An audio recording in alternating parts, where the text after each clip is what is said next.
In the dead of night, when the wind howls like a betrayed lover and thunder cracks the sky open, have you ever lashed out at shadows, only to wake with hands stained by your own fury? Imagine a fisherman, his boat splintered not by the storm, but by the rage he hurled at the waves. One whisper from a stranger and his world unraveled. But what if that stranger held the key to mending not the boat, but the soul within? This is the tale of a man who drowned in his own tempests until he learned to swim. Once upon a time, in a rugged coastal hamlet clinging to the cliffs of the Aegean, where olive groves whispered secrets to the salt-laced breeze, there dwelt a man called Theo. Theo was infamous for his storm cloud wrath. If his nets came back light from the sea's grudging bounty, he bellowed curses that echoed off the waves. If a goat wandered into his modest stone hut, he roared until the poor beast fled in terror. Even the laughter of village children carried on the foam-flecked air drew his thunder. Must you mock the gods with your noise? He blamed the indifferent sea, the fickle winds, the careless folk around him, anything but the fire he stoked within his own breast. His wife, Lena, with her sun-worn hands and eyes like polished amber, would murmur through the haze of his fury, "Theo, why do you surrender your serenity to trifles?" He would flare like a torch in the gale. "Because the world owes me respect. If they trample my dignity, how can I not rise in flames?" Unseen to him, he was handing the reins of his heart to every passing fool, every errant gust. One golden dawn, as the horizon bled crimson into the sea, a wanderer drifted into the hamlet. Clad in a threadbare chiton the color of driftwood, his beard silver as moonlit foam and his gaze steady as the eternal tide, he settled on a weathered rock by the harbor's edge. The villagers murmured, "He utters few words, yet they carve paths through the soul's hidden coves." Lena, her voice a gentle ripple, urged Theo one evening as embers died in their hearth, "Go to the wanderer, my love. Perhaps he knows the anchor for your unrest." Theo scoffed, his laugh rough as barnacles.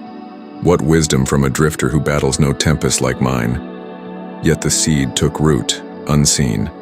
The very next morn, as Theo wrestled his lines amid the choppy swells, a neighbor's lad, careless in his boyish zeal, snagged and snapped one of Theo's oars against the rocks.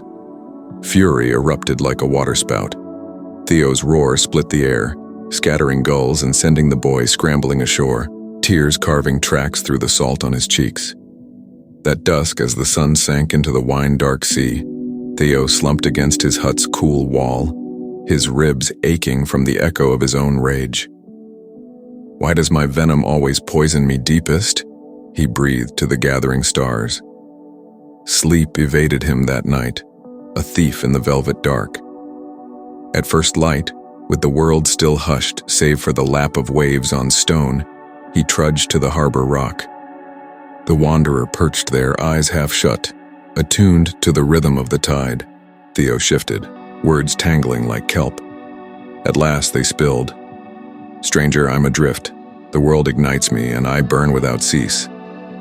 The wanderer regarded him, a faint curve softening his lips like a crescent moon on water. "Rest here, seeker," he inquired softly. "When the blaze of wrath claims you, how long does its heat linger?" Theo pondered, the sea's murmur his companion. "An hour, perhaps, or till the shadows lengthen into despair. And when the embers cool, what remains?" Theo's voice cracked like dry driftwood. "A hollow ache, a weariness that drags like anchors." The wanderer inclined his head. "Precisely. For wrath is a blaze that scorches the bearer, not the spark that kindled it." He lifted a shell from the sands, its interior pearled and serene. "Gaze here, the calm mirrors your true face. But stir the waters within." With a finger, he swirled the trapped pool, muddling the reflection into chaos. "So it fares with the spirit. Disturbed, it blinds you to wisdom's shore." Theo's brow furrowed like storm clouds. "Then must I swallow every slight, stand mute as a statue while they pelt me with scorn?" The wanderer's smile deepened, warm as hearthglow. "Nay, master the art of riposte over reflex. When hurled stones seek your flesh, you may dodge or deflect. The helm is yours." Come the following dawn, the wanderer bid Theo fetch a clay amphora of seawater, and a fistful of wet sand from the tide line.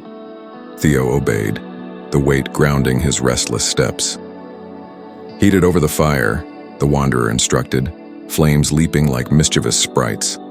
As steam rose and the surface seethed, he queried, "Dare you plunge your hand now?" Theo recoiled. "Impossible. It's a cauldron of fury." The wanderer nodded, eyes twinkling like stars on breakers. Thus is anger. When passions surge, serenity scalds away. Then, with deliberate grace, he sifted the sand into the boil.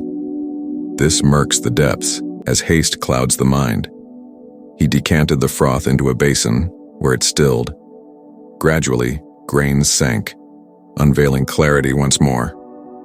"Behold," the wanderer intoned, "the soul's quieting. Cease the churn, and vision returns." Theo lingered in waited silence, the revelation crashing over him like a rogue wave. All these cycles, he had been the one roiling his own depths. In the days that followed, he schooled himself in stillness. When irritation crested, a dropped amphora, a snide whisper from a fisher, he drew breath like sails filling with zephyr, echoing the wanderer's counsel. Evade the stone, claim not the quarrel.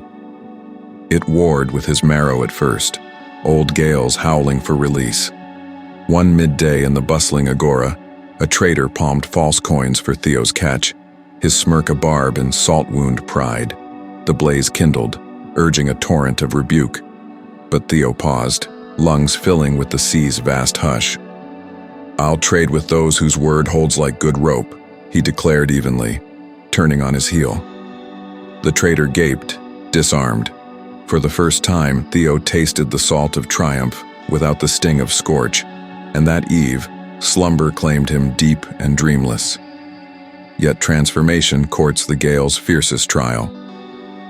As Theo ambled the cliff path one mist-shrouded morn, a knot of idle youths jeered from the shadows. Hark!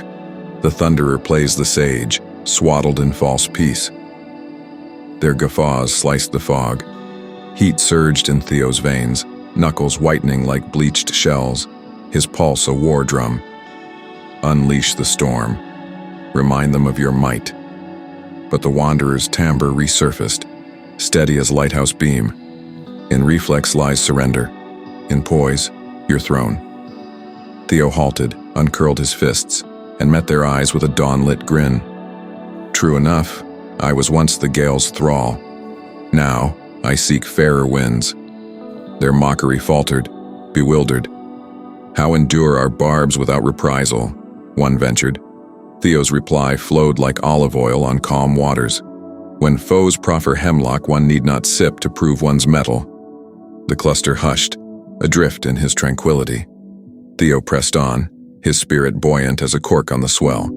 Seasons wheeled like the sun across the vaulted sky. Lena marveled at the man reborn. No more tirades at wayward goats, no shadowed brows, only a quiet bloom, even amid mended nets and lean halls.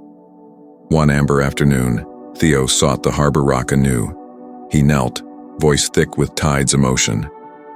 "Wayfarer, your gifts have moored me. Not the barbs of others, but my own tempests, stole my joy. Now I elect the harbor over the hurricane." The wanderer beamed, lines etching deeper like waves on stone. "You've navigated well, Theo. Trials will lash eternally, but each equanimity forged tempers the inner keel." Theo ventured, "Will the gales ever spare me?" Laughter bubbled from the wanderer, light as spray.